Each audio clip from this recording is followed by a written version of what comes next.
Alors, Monsieur le Président, on parle des frais des frais de carte de crédit.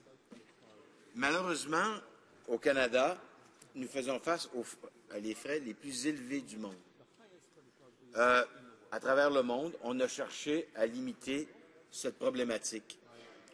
Il est bien important de tenir compte que de plus en plus de Canadiens utilisent leur carte de crédit pour faire des paiements. Et bien souvent, ce sont des cartes de paiement.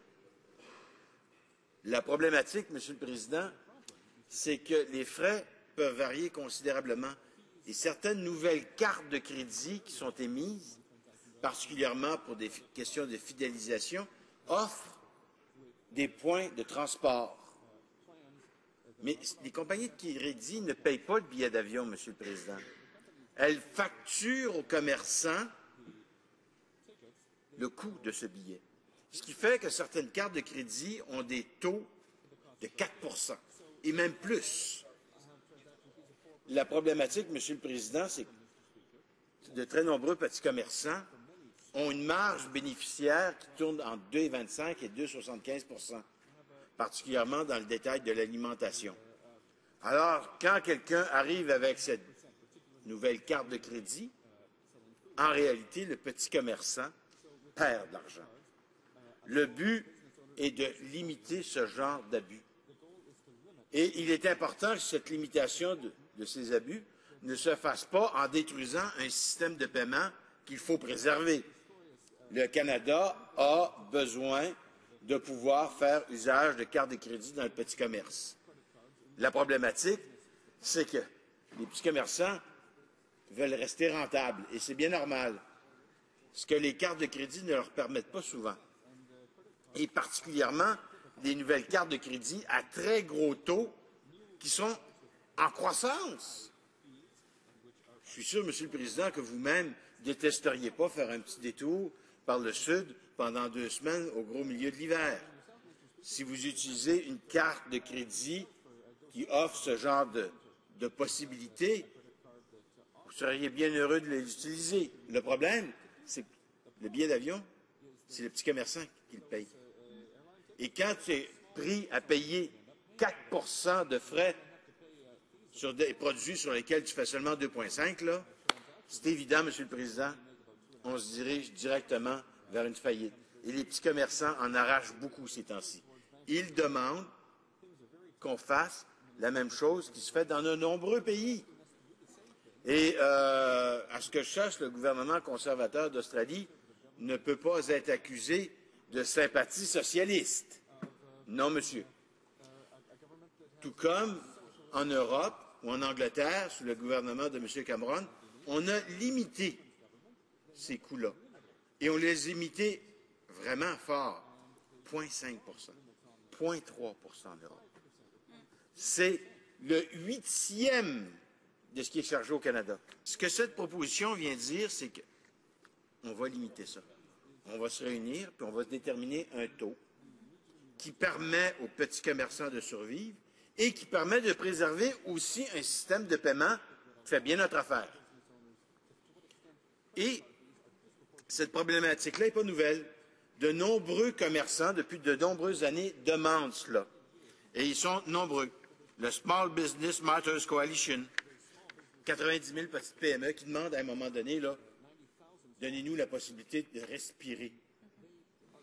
Il y a le Canadian Convenience Store Association, l'Association des marchands, dépanneurs, épiciers du Québec, le Conseil canadien du commerce du détail, puis Restaurants Canada. Tous ces gens-là viennent nous dire on n'est pas capable de vivre. Ce que vous nous enlevez, là, c'est dans mon circonscription, il y a des gens qui disent ça nous coûte 15, 20, 25 000 pour une petite PME qui a 6, 7 employés.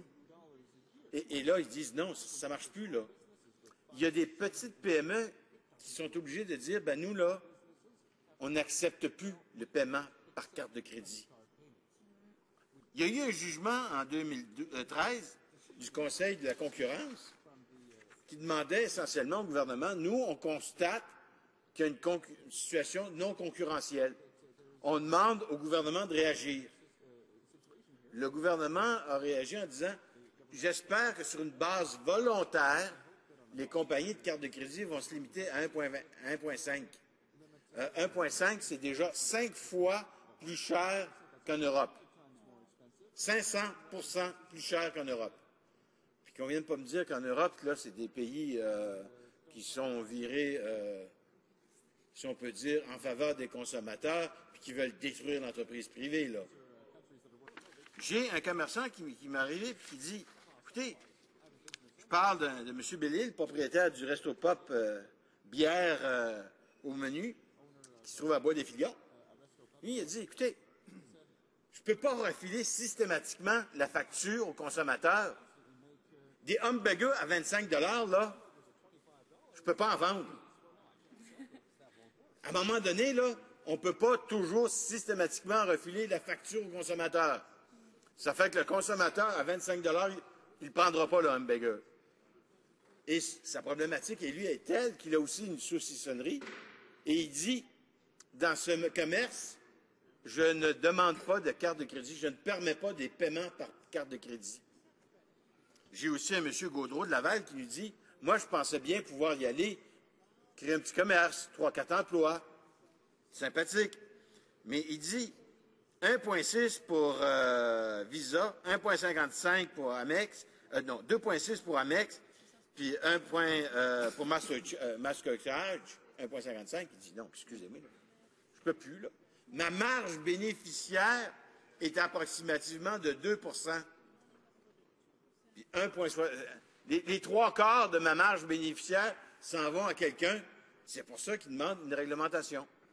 Alors nous, ce qu'on dit, c'est qu'on va se réunir, ce gouvernement, on va faire l'analyse de la situation, on va analyser ce qui s'est passé dans les autres pays, puis on va couper drastiquement ce taux d'intérêt-là. Avec prudence quand même, Monsieur le Président.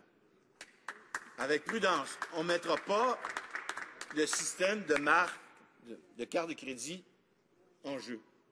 Ils vont rester, ils vont continuer d'exister.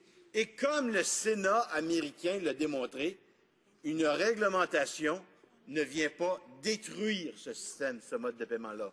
On va le préserver. Quand on va s'asseoir autour de la table pour déterminer le taux d'intérêt, ben, les compagnies de cartes de crédit seront là. Ils devront se justifier. Au niveau des détaillants, les frais de carte de crédit, c'est au-delà de 850 millions de dollars. Juste pour ce secteur-là, là, la vente au détail. C'est évident qu'à un moment donné, il faut que ça arrête. Trop, c'est trop. Et comme je l'ai dit tout à l'heure, c'est très important de le dire, il faut être concurrentiel à l'échelle mondiale. Alors, Monsieur le Président, ça me fait plaisir de dire que cette résolution-là est soutenue par le petit milieu du commerce, qui est très important au Canada, qui suscite 40 % de notre PIB et qu'à un moment donné, il faut peut-être penser à eux puis leur retourner l'ascenseur. Merci, Monsieur le Président. Questions and comments? The Honourable Member for York Centre. And our government has negotiated with financial institutions and credit card companies on the merchant rate to come up with a voluntary code of conduct, which the credit card companies have agreed to. Now, I would like to pose the following question. Well, it's really two parts. One is he spoke about Europe, and we should adopt more of a European model. Now, since he didn't mention any countries in particular, let's assume he's talking about Greece. Would he propose that we adopt a Greek model of to follow in terms of credit card and credit and financial institutions? And my second part of the question is, if we look back at the Regina Manifesto, the CCF was founded, they called for the nationalization of banks. In 1962, when the NDP was founded, they also called for nationalization of banks. I would like to ask the member, the second part of my question is the NDP now calling for the nationalization of banks, or how would he enforce this proposed scheme that he's cooked up? L'honorable député de Marc-Aurèle-Fortin. Premièrement, la réglementation européenne ne touche pas un pays, elle touche l'ensemble de l'Europe. C'est une loi qui a été présentée au niveau européen. Tous les pays membres de l'Europe en sont affectés. Quant à la nationalisation des banques, ça, c'est un vieux fantôme qui, des années 62,